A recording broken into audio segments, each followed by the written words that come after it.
So good morning, everyone. Welcome to the NHLRA's Workforce Series, Working with the Next Generation. My name is Amy Parsa. I work with the association.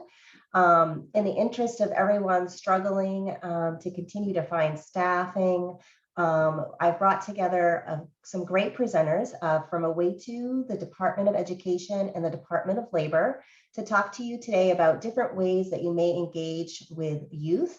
So reaching students to bring them not only into your workforce, but also start to nurture the next generation of our industry, as well as the Department of Labor, because it's always important just to revisit those important youth laws to make sure everyone is in compliance with employment when engaging with youth. This webinar is being recorded, so that will be shared with you following the event, as well as these slides and also a few additional one-pagers that you can use as resources to fall back on for additional information. So today we have Colton Briggs from Away To. He's a work-based learning consultant. Nicole Levesque from the Department of Education. She's a work-based learning consultant from the Bureau of Career Development, as well as Rudy Ogden from the Department of Labor. He's our Deputy Commissioner. So they each have some slides to share with you and some information about programming. Please feel free to ask questions throughout. I will monitor the chat as best I can and ask questions for you if necessary, but I'm going to let them lead the way through their slides and provide this great information on how we can connect with the youth in our state. So I'm going to stop sharing my screen and pass it to you, Nicole.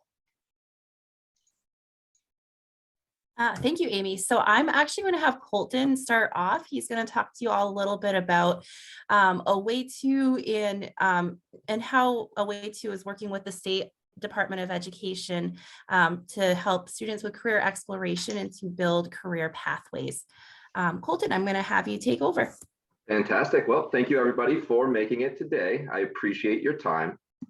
So Away To is a career pathway platform partnered with the Department of Education through Senate Bill 276, or better known as the Drive to 65 Act. This was a state of New Hampshire bill that passed the Senate, where we are embarking on an initiative to have 65% of the student population achieve a post-secondary credential by 2025. And part of that process is to have every incoming high school student lay out a career pathway to assist with their career exploration process. I'm going to play a short video that kind of summarizes what the Away To platform does and how we accomplish that.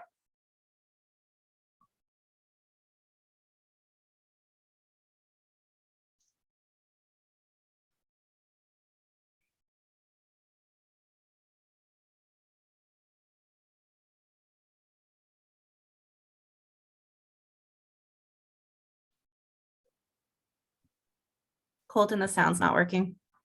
Oh.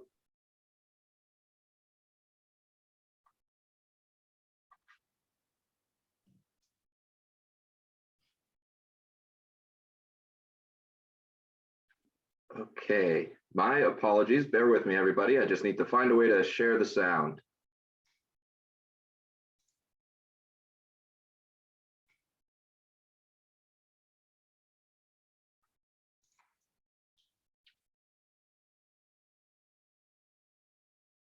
Okay. All right, well, we might bypass the video this morning. I'll hop right back into the presentation. Colton, if you want to share that link with me, I can share it with the attendees after the fact. Perfect. I will put that in the chat. Perfect, thank you. Yep. Okay, so the Away To platform, students take what we call a career interest inventory assessment in 6 different categories. And after they complete their assessment, it will match and pair them with potential career or educational opportunities that they can begin exploring. And how we do that is through our career cards, as you can see on the screen. They're pretty simple and easy to use, and through the star system, it will indicate the strength of the match. 5 stars being a strong match, 1 star being a weaker match, if you will. On the card, it will present the average salary and the level of education required to achieve that career outcome. So if a student is interested, they can click on details and will provide a general summary in the day in the life of that potential career opportunity. So if a student is interested, they can select that as their career goal. And actually, I do want to rewind a little bit. So for hospitality, right now we have 55 different career paths that a student can pursue. So if they are ready and they are ready to explore their path, they can click on Hospitality Pathways and select that as their career path. And once they have, it will give them the step-by-step breakdown on how to achieve that career outcome. Especially when you're in high school, the world is new, and there are many different ways you can land on your potential career desired outcome. Some people take the short way, other people take the long way. That is entirely up to you, and it's up to you to find the path that works best for you. So the Away To platform paves these paths and will lay out different credentialing pathways or different opportunities you can participate in to be able to achieve that career outcome.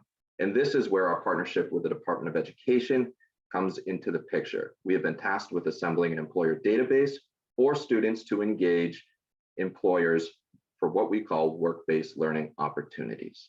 And this is where I'm going to hand it off to Nicole to discuss that further. Thank you, Colton. So I'm going to go through my slides and tell you all a little bit about what work-based learning is.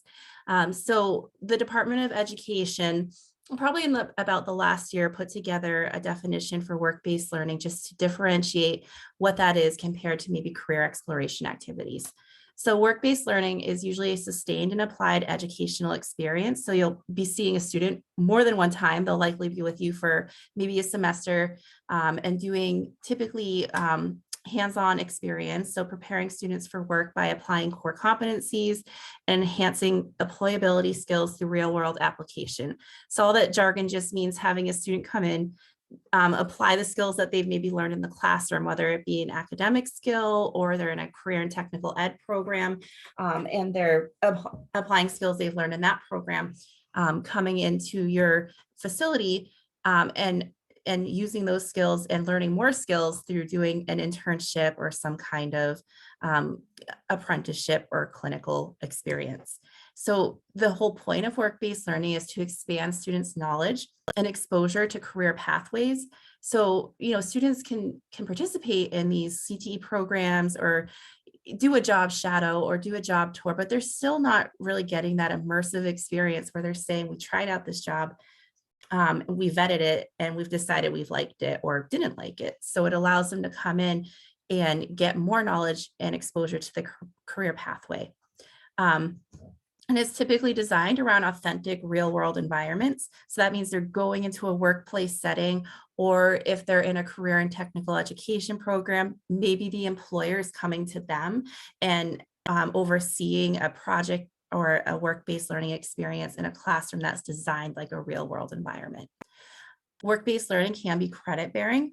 So students can go to an internship, work placement or job and earn credit for their high school diploma, whether it be elective credit, which would be like not your core academics, like your math and English, but maybe they're trying to earn credit for a culinary credit or just something that they can apply towards their graduation.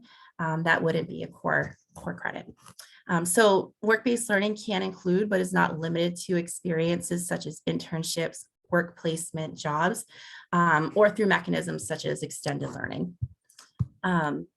Colton, next slide, please. So work-based learning versus career exploration. So work-based learning, as mentioned, is in the previous definition, is more immersive, sustained, and involves the application of skill. Career exploration does allow a student to learn about different career pathways, but they're typically less sustained, shorter interactions with industry, such as job tours, job shadows, informational interviews, and guest speakers. Both activities are very important to students. One allows for that short exposure to let them build that initial interest, and we're always looking for employers to allow for those experiences. Whereas the other, the work-based learning, allows for students to expand on that interest and really, again, get deep into it, hands-on, and immersed into it. Next slide, please. So work-based learning provides learners with an experience in a real-world environment. There are definitely some things that you can only learn by doing. Next slide. For example, a student in a CTE culinary arts program or career in tech ed culinary arts program works with a local restaurant in the back of the house. For a few hours each week, they work under the supervision of an employee doing prep work, expediting orders, and eventually working on the line.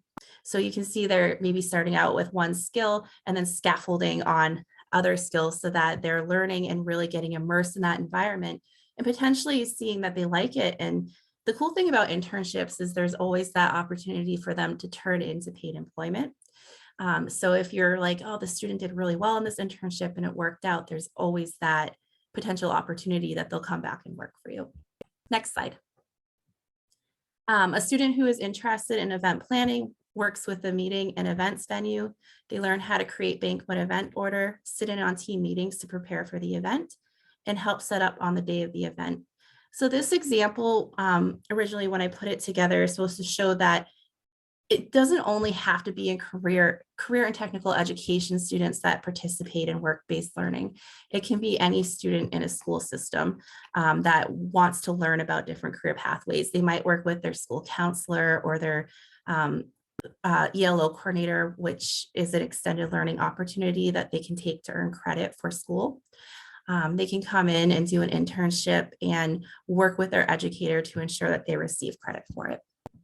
Next slide, please. So the benefits of work-based learning to students, it gives them more community connections, leading to future employment opportunities, more hopefulness around future possibilities, and the opportunity to practice skills, including employability skills.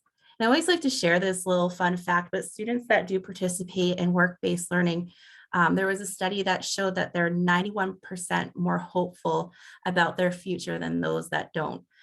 So it's really a great experience for them and gives them hope about what they're going to do after high school. Next slide. So there are benefits, a lot of benefits of work-based learning to industry, flexible and cost-effective training opportunities that are aligned to business needs and labor market demand. So you can choose to do paid internships, unpaid internships, apprenticeships, whatever is going to work best for your business. You can make it in a way that's going to be best for you and offer students that chance to learn, and also offer that connection to yourself that maybe the student will come back and work for you after they have this great internship and learn that they really like the job. You have streamlined access to a pool of new and highly skilled potential employees. Students will be immersed in that authentic and simulated work environment and obtain the skills and knowledge necessary to deeply understand all aspects of an industry through collaborating with industry employers. Basically, there's no better way for a student to learn about a job than working with people that do it. So this is giving them that really great experience and connecting them with employers that do it every day to show them why it's such a wonderful job to do. There is a tax benefit up to 100% for industry partners donating to public schools.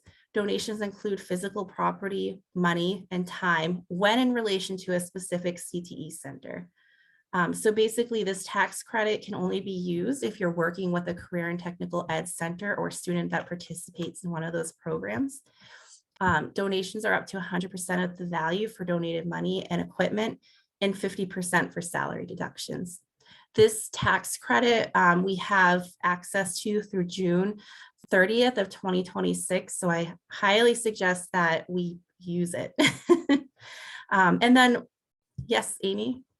I just want to interject, just for those of you who don't know how many CTE centers are in the state and how do you access them. There are 18 career and technical education centers around the state of New Hampshire that offer culinary arts or restaurant management programming.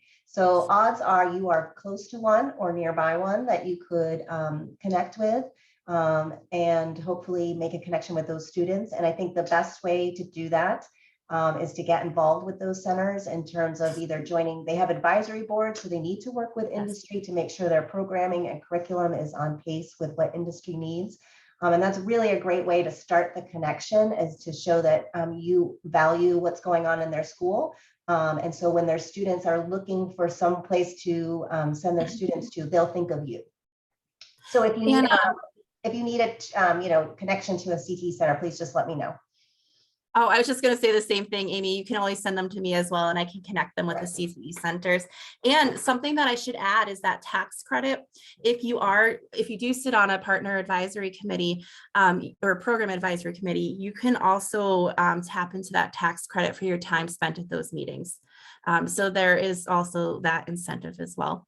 The last thing on this slide I want to talk about is Work is Learning is a wage match program that's offering 50% of student wages paid, be it reimbursed up to $15 an hour with a maximum reimbursement of $3,600. This program is for students that are going to be going to an internship for credit. I'm not going to go too far into it because Colton is actually going to be talking about that after my next slide.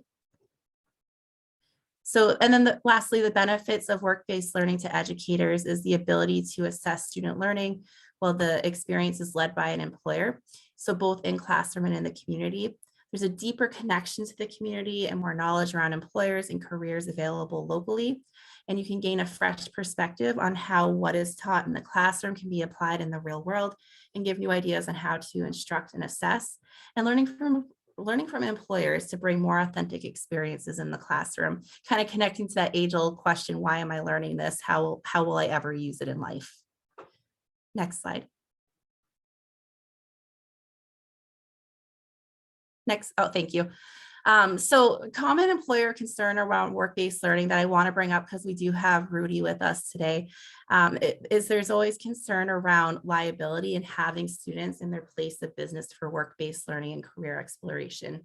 So being prepared with the appropriate information and a basic understanding around the differences between paid, unpaid, and co-op can help in easing the minds of employers. Next slide. So if the work-based learning or career exploration activity is unpaid, students are typically covered under the school's insurance. Most schools, not all, use Primex. So you'll definitely want to check with the school you're partnering with to learn more about the insurance coverage they have for work-based learning. If the work-based learning activity is paid and the student is on the employer's payroll and making more than minimum wage, the student is then covered by the employer's insurance. And there are certain DOL guidelines that must be followed in either situation. And I think that is it for me, Colton. All right, well, thank you, Nicole. So now we are going into the Work as Learning Wage Match program. As Nicole was outlining, this is a wage match program where we will match up to 50% up to the $15 an hour mark of the wage that you offer a student. So this is another grant that we got from the Department of Education of about $2.5 million. And we have a goal with this money. We would like to get 1,000 student learners in credit-bearing internships by September 2024. So what are the guidelines for participation? You must be an eligible student, which is defined as any New Hampshire resident student eligible to attend a public school in the state. This includes students who may be participating in educational programs, including traditional and public charter schools, non-public schools, home education programs, and education freedom account students. Secondly, you must be a qualified employer, which is defined as an entity or organization registered with the New Hampshire Secretary of State's office in New Hampshire and all New Hampshire government municipalities and entities. You must be in good standing with them. And then lastly, it must be an improved employment opportunity. So what that looks like is an opportunity where the student is receiving some kind of credit. And it must obviously follow the Department of Labor guidelines, which Rudy will be going into more detail about. So when you kind of look at all of these guidelines for participation, they seem rather vague, right? Because we want to be as inclusive as humanly possible. We really want to use this money to reinforce the workforce pipeline and take some of the burden off of the employer for bringing on a student learner. So how do you get on board? First, we do employer research. So Way2 performs online research to consider potential employers. This is done through lots of Googling, the Better Business Bureau, and community-reviewed sources like Glassdoor, Indeed, LinkedIn, and Google, of course. Secondly, we do the pre-screening interview. This stage provides an overview of the platform and explains work as learning and the work-based learning opportunities and how it will benefit you. Thirdly, you will have to pass the Department of State, so be in good standing, and any DOL approval if necessary. Fourth, you are a verified employer. I will notify you once your employer account has been approved and you have passed all of the DOS and DOL screening where necessary, and then I will hand off your employer account. Lastly, it's the school coordination. Away2 coordinates with local and sending schools and notifies them of the opportunities and assists with determining qualified candidates. So schools will reach out to me and say, hey, I might have this student that is interested. And then we provide kind of a third-party connection where you are able to connect with the coordinator of that school to determine if that student would be a good fit for you and your company and your business's needs. So what is your role of all of this? If you are an employer, you must pass the screening process. So Away2 will screen employers and determine potential opportunities. Secondly, work-based learning and VLAX meeting. So you need to consider the implications of bringing on a student learner. You're going to have staff. You're going to have to consider the time it might take to onboard them. So you really need to determine if work-based learning is a good fit for your company. And then following that, this will be a step that you meet with Lisa Kent, our VLAX partner, who is here to really streamline the accreditation process by meeting with you and discussing what opportunity would be a good fit for your company and breaking down what kind of credit we can attach for the student for this opportunity.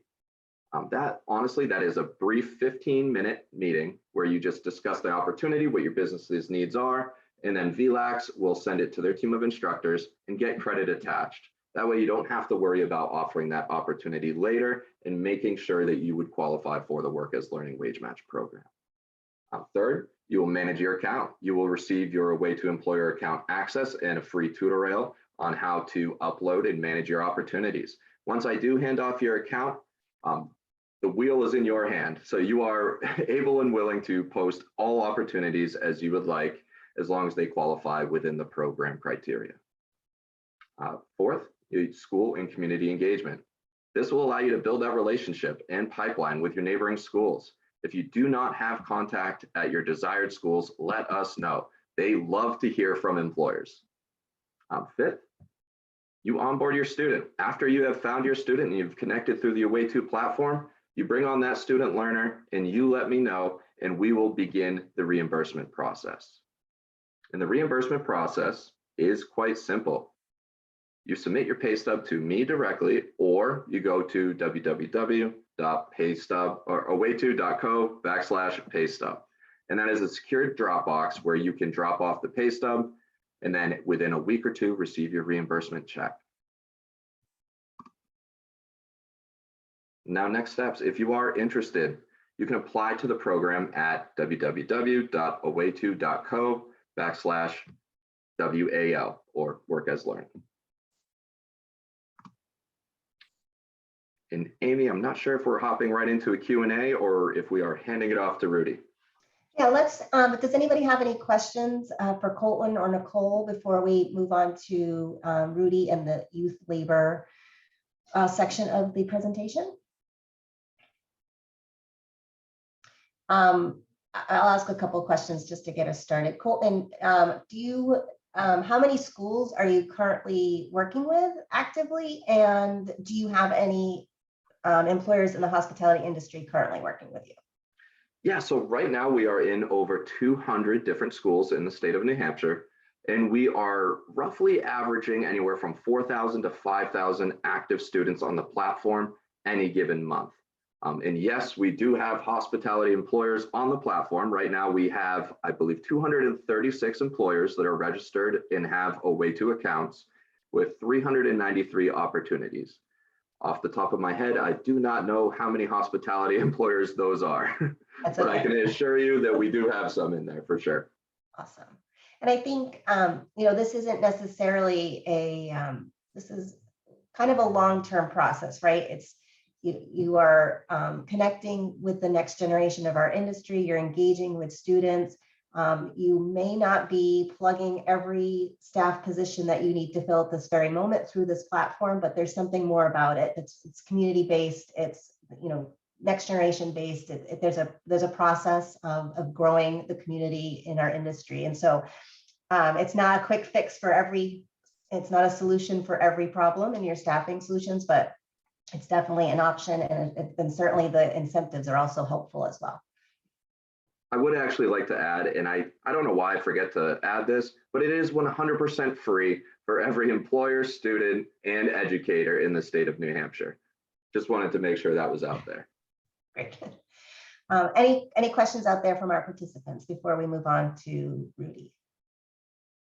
And you certainly can send these questions along later. If you think of something later on, I'm happy to pass them along to Colton and Nicole. So I guess, oh, go ahead. Sorry, I wanted to add too, I always want to make sure employers know too that, this is definitely a learning experience for students, but we want to make sure too that it's not something that's going to bog you down with a million details. So we do encourage working as a team with the educator and with the student and the employer and whomever else needs to be involved in that startup of the internship. Typically, educators will work with you to understand what the student's doing, and from there attach credit to it. So you don't have to go out of your way to make sure the student's receiving credit. The educator's there to make sure that happens. And I always want to make sure to drive that point home. That's it. Okay, well, we'll pass the torch on to Rudy. And he can guide us through some just touching base and going through some youth labor laws and issues, and just to it's always good to revisit these as we're employing students.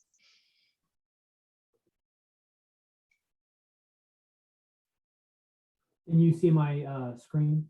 Yes, we can. Okay, thank you. So just in terms, so again, my name is Rudy Ogden, Deputy Commissioner for Department of Labor. And really want to thank Amy very much for inviting us. We always like to participate in kind of a proactive venue where we're able to talk to employers and interested stakeholders before or in advance of any compliance issues. So and this is a really good topic. I've not heard Colton and Nicole speak to this before, so really good hearing about it. Before I get on to some generalized compliance guidance for engaging with youth labor, I would touch upon and follow up to what Nicole and Colton were saying. From the Department of Labor's perspective, when we're looking at work-based when we're talking about work-based learning or career exploration type things, in a colloquial sense, the Department of Labor usually refers to that as school to work. When we're looking at school to work or work-based learning type scenarios, it was talked about that the department does some screening of that. Typically, what we're looking to do is before an individual student would be placed in one of those scenarios, we would be looking to say, okay, does this employer have a good background in terms of compliance history? So when you talk about screening, we're looking at things such as, does the employer have workers' compensation on file? Does the employer have a past pattern or history of compliance issues? So I would just point out, we'd have some concern saying, yes, let's send students to work at a place that's had serial offenses related to youth labor violations. Workers' comp, I think it was mentioned that not all of these individuals would be covered by workers' comp, but why we would look to see that there's workers' comp in place is the other employees should be covered. And if you're sending students there, there should be other employees to provide that type of instruction and supervision. The other thing I'd be saying relative to our view or our looking at work-based learning type scenarios is, for us, it's very important that it really is an exposure. It's an instance in which the employer is getting the benefit perhaps of establishing pipelines, establishing individuals' interest in an ongoing employment opportunity. And for the individual being utilized, it should be very much something where they're getting exposure, they're getting experience, they're getting insight, but it should not be something where you're saying, okay, I need 10 people to work on the line, so I'm going to get 10 students in here and they're going to keep us afloat. And I don't mean to be crass or overly simplistic with that, but we truly want to say when we're approving school to work situations, we are looking to see that there is that CTE backing, where there's the school district, there's something behind it so that the individual engaged really is there as part of this type of exploration, this type of learning or experience-based system, as opposed to them just being brought there to perform services. Certainly they can do some productive work, but productive work should not be the highlight of it. It should not be looked at as, okay, we're going to get someone in here so they can work hard and keep us running. The other thing, and Amy touched upon this, this idea of generalized youth compliance, that's really what I'm going to be talking about and highlighting.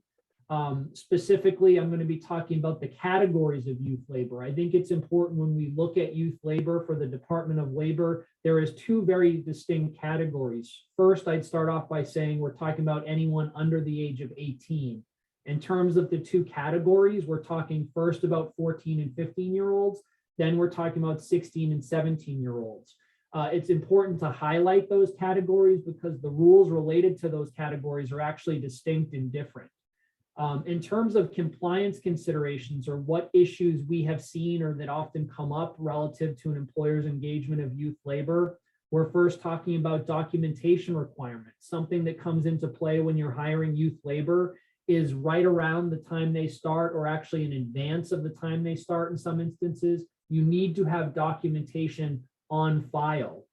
I'd use this opportunity to also indicate that in this context of work-based learning, that's something that should be set up and approved in advance of the people showing up. You'd certainly want to make sure that you have those approvals in place, that all of that is set up. It's not something where, the kid comes for 6 weeks and then it's like, okay, it seems to be something that the kid likes coming here, so let's get approved.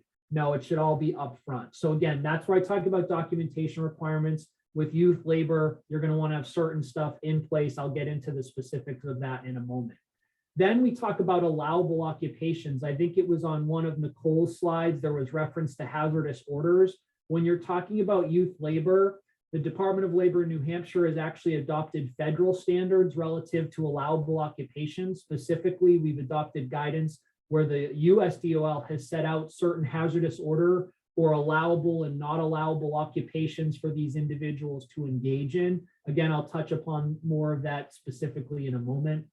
Lastly, relative to youth labor, we're talking about hourly limitations. Again, if you're talking about 14 and 15-year-olds and 16 and 17-year-olds, for each category, there's allowable ranges in which those individuals can work, or there's allowable thresholds in terms of how many hours they can work in a given day or a given pay period. Again, just to kind of coincide with the discussion or conversation on work-based learning, if you have someone with you as an employee, you're certainly going to want to be adhering to these hourly limitations. I would also echo that if you have someone with you as a school, unpaid internship or something like that, they should not be exceeding those hours. As I referenced earlier, an internship, especially an unpaid internship, when the person is being considered something other than employee, it would probably be problematic if that person was putting in 40 hours a week. I mean, I think that would be seen as problematic. So again, I'll highlight the hourly limitations for employed youth labor, but I would say that we certainly would not want to see a youth who's in a work-based learning environment or scenario working in excess of those hours either. The other thing, after I go through those categories, I'll talk about some self-checks that any employer engaging with youth labor, I think that these are things that they can pretty quickly and easily look at to gauge whether they're in good shape or good stead relative to these concerns and consideration. I'll also discuss, not to have a negative topic, but I'll discuss about if there was an inspection or is an inspection relative to an employer's operations with youth labor, what happens? And then certainly throughout and at the end, I'm happy to take any questions. So in terms of what laws we're talking about, for certificates or permissions, I'm talking about RSA 276A and RSA 276A5. I'll get into the specifics of them in a moment, but just want to show what law we're talking about. In terms of hourly standards, talking about RSA 276A4 and RSA 276A11. I'm also going to want to highlight here, and I will do this on a subsequent slide, that while there's state standards, there's also federal standards relative to 14 and 15-year-olds. I will highlight those just to make sure that people are aware of them. Lastly, hazardous orders. I'll say it and I'll be purposely redundant. When we're talking about hazardous orders, you want to err on the side of caution. And again, we'll get into that in a moment. So in terms of certificates and permissions, really what we're talking about, and again, this category based where we're talking about there's 14 and 15-year-olds, there's 16 and 17-year-olds. For 14 and 15-year-olds or individuals under 16, the documentation that you need to have in place is a youth certificate. The youth certificate has to be on file. And what that means is it should be within the employee's personnel file. That youth certificate should be in place within 3 days of their date of first employment. Something here I would highlight because it came up as a question the last time I presented with the hospitality group. These youth certificates, actually parents can execute and fill these out. I will say that's a change that had been put in place several years ago. It became particularly pronounced during COVID, where a lot of school districts, it was difficult for individuals because school districts or SAUs can fill out the youth certificates. In the past, school districts had to fill out the youth certificates, but a law change even prior to COVID allowed for parents to execute or authorize these. It became pronounced during COVID. It's still allowable now. So it's not a COVID specific type of thing. But again, the important thing here is a youth certificate on file. For 16 and 17-year-olds, you're talking about parental permission. It's essentially parental acknowledgement that they understand and permit the youth to work. That should be in place on or before the first day of employment. So as I said earlier, these are when we talk about documentation, these are the documentation requirements for youth labor. These should be on file, they should be readily accessible, and if you have youth working for you, you should have them. In terms of allowable occupations or hazardous orders, what we're talking about there is RSA 276 A41 says that no youth shall be employed or permitted to work in any hazardous occupation. It does have, except for apprenticeship, vocational rehab, or training, approved by the commissioner. In terms of what we mean by our hazardous occupation, our related regulations, specifically LAB 1003.01, they say that for purposes of defining hazardous occupations, the New Hampshire Department of Labor has adopted federally promulgated standards. The things I want to highlight here is really what you're talking about is there's a bulletin. It's available online. I'm happy to send it to anyone. I can send it to Amy, send it to anyone who wants a copy of it, but it is available online. But there is a bulletin that will specifically lay out, it's like a 28-page document, but really what you're talking about is, you know, a handful of pages in the middle where it says for 14 and 15-year-olds, they can do this. And if it's not something listed, they can't do it. Then there's pages that say for 16 and 17-year-olds, they can't do this. And if it's not listed as prohibited, they can do it. A couple things that I would highlight relative to that, and you saw it in the statute that I've referenced, there are certain allowances where if an individual is engaged in a CTE program or some type of other training or vocational type program, you could have what we would consider perhaps a waiver of the hazardous order. Now, there's certain hazardous orders that can't be waived, but there are some that can. And what I mean by that is there's no waiver for explosives. They don't have something that says, okay, the kid is in a CTE program, so he can go and light dynamite. But there might be waivers for the kid is involved in a program where he's using certain tools or certain appliances or certain types of machinery. And as such, that student, while being supervised, trained, all of those things, may engage in those things.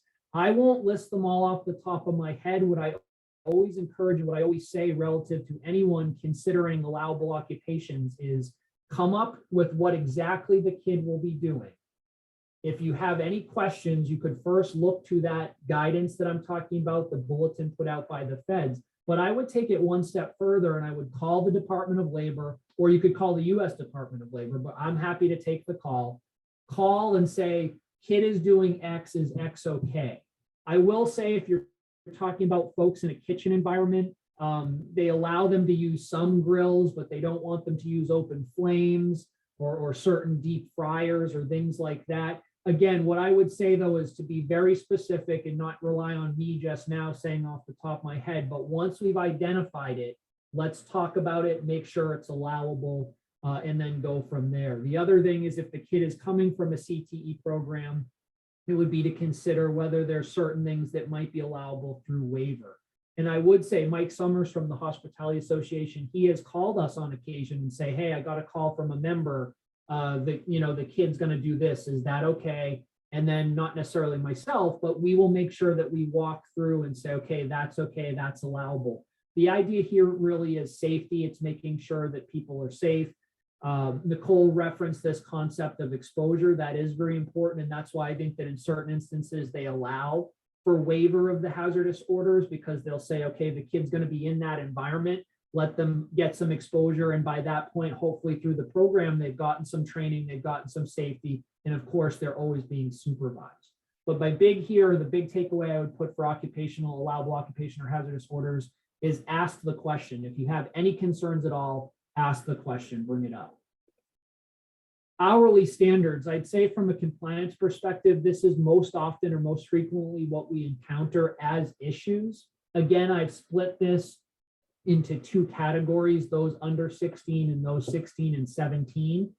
What I would note is relative to 16 and 17, you have certain, in addition to thresholds or maximum hours they can work for 14 and 15 rather, so under 16, you have certain ranges as well. So again, for 14 and 15-year-olds, they can work 7 to 9 p.m., no more than 3 hours a day during a school day, no more than 23 hours a week during the school week, and no more than 48 hours during a vacation week. I would point out in this box at the bottom, the federal standards are actually somewhat more stringent. I often get the question, well, that's more confusing. Why don't they match? Why do the feds in the states not match?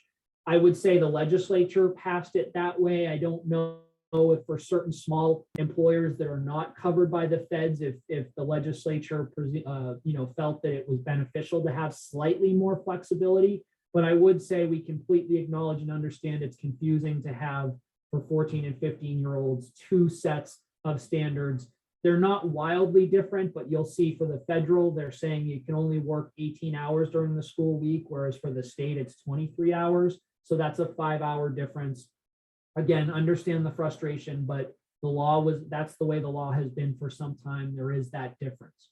When you go over into the 16 and 17-year-olds, you do not have those range issues.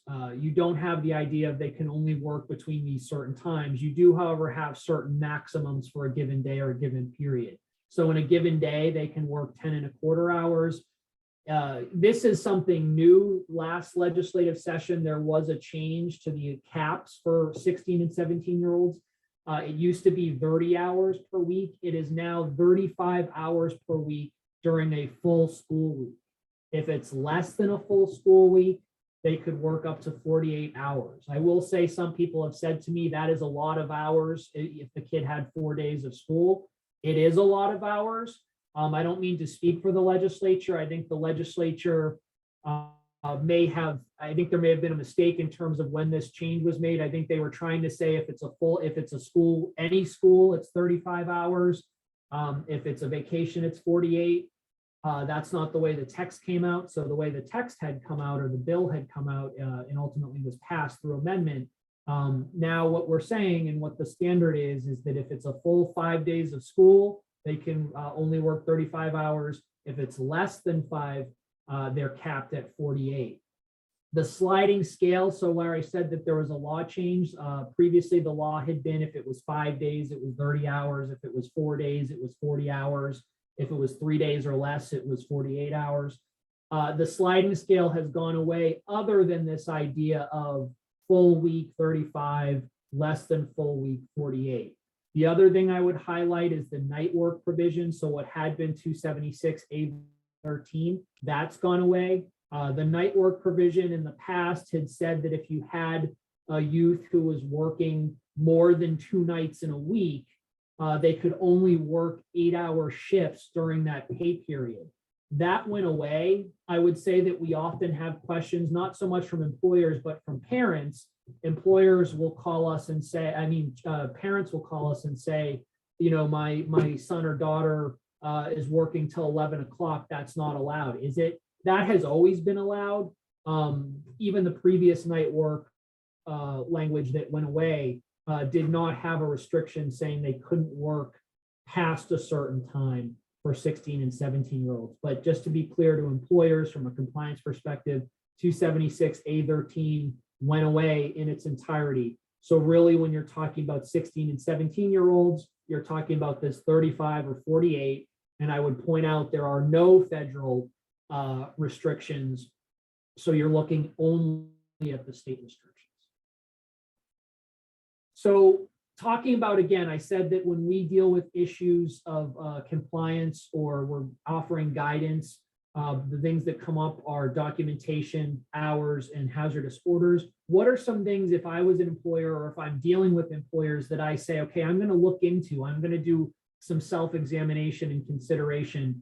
And I would think that these are pretty quick things. And I point that out because I understand employers, they're running their business, they're trying to, satisfy their customers, pay the bills and all of that. So they don't necessarily have a lot of time for such introspection, but these are kind of quick things that if I'm running a business or dealing with the business, I would look at and say, am I in good stead?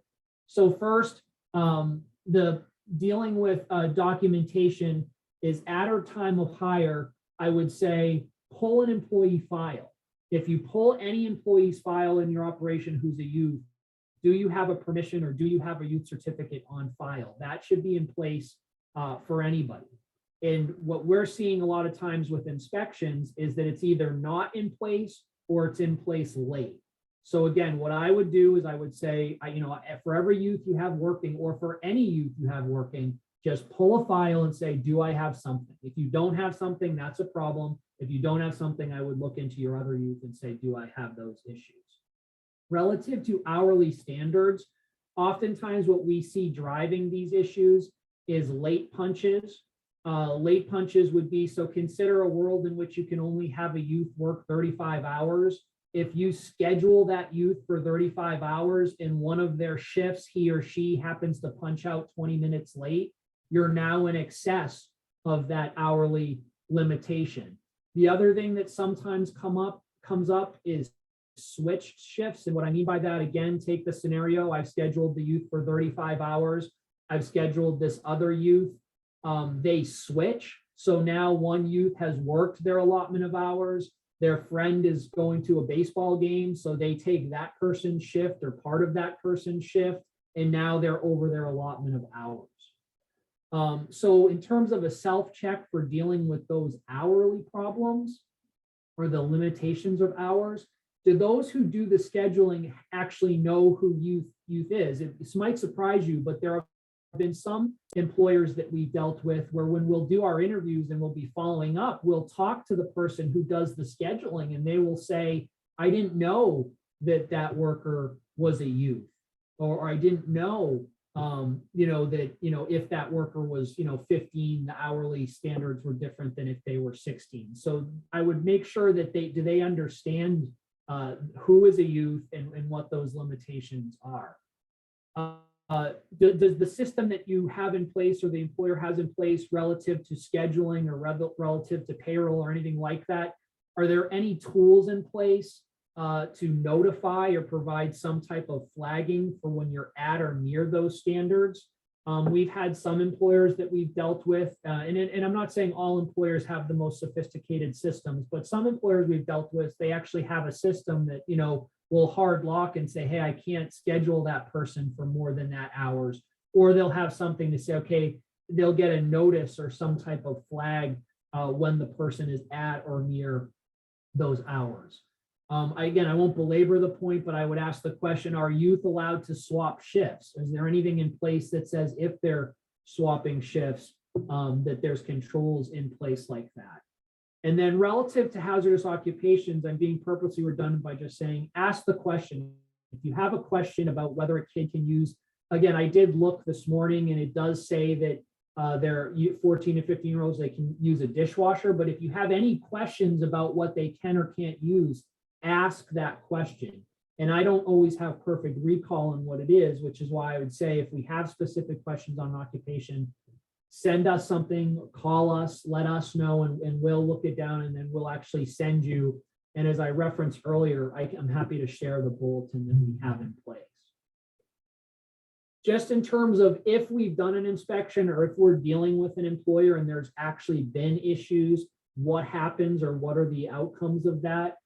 Anytime we do an inspection, we provide the employer with a summary of what our findings are.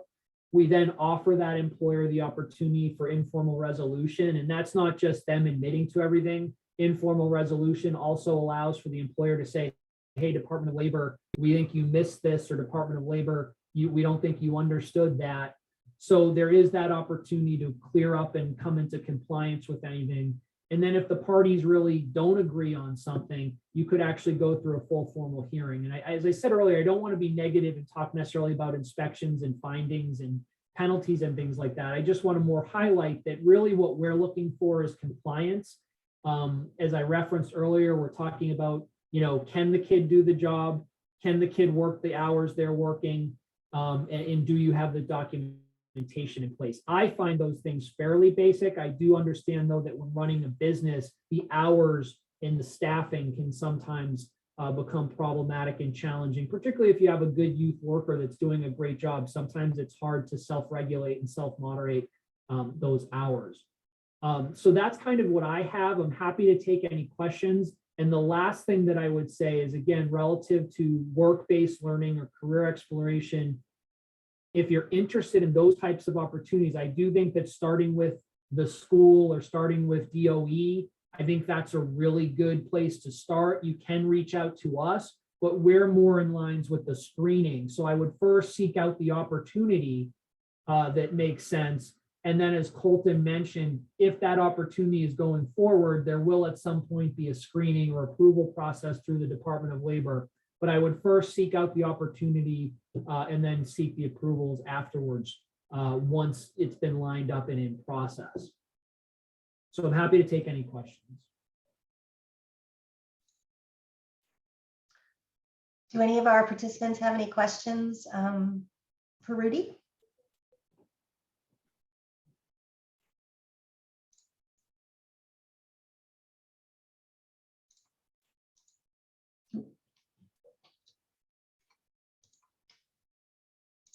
Doesn't sound like we have any questions out there. Nicole, Colton, or Rudy, do you have any last words for our group? No, nothing specific, just kind of reiterating what I said before and what Colton said. If you have any questions around work-based learning, work as learning, a way to, please don't hesitate to reach out. We'd be happy to schedule a separate meeting so we can talk about one or all three, whatever works for you. We're here to support and help and make those connections with the school for you as well.